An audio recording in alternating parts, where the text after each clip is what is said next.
Want to create this? Subscribe and like. Let's go.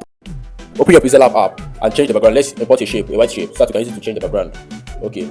Then this background, let's change the color to green, so that it will suit what we're doing.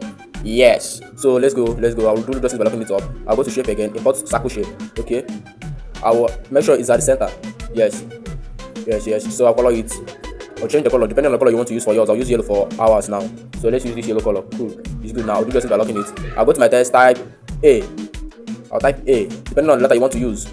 So after typing, I'll change the font. The font I use, the name is Junior Garden Serif Personal. So let's use this font now. So I will do the size of the A so that it will match the circle. Yes. So I will also center align it.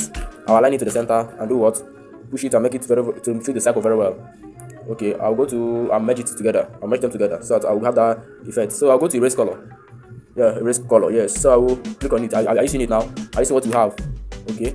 You see the shape we have now. I'm adding it a shadow so that it will give it a depth. I seen it. It's looking so demure. So let's go, guys. Let's go. This is the shadow. I'll copy it up and keep it and reduce all the opacity of that first one. Then bring this one down and also do what? Copy it also. I'll copy it. If you're looking at it, it's giving a depth. So I'll copy it. This is it. Wow, this is what we are getting. Oh my god, this is looking great. So let's go. I'll make sure I align it also very well. So guys, as you're seeing what I'm doing, I'm getting to it. Let's go, guys. Let's go. We are getting what we want. So I'll do justice by locking them, or I will match them together to avoid them moving it themselves.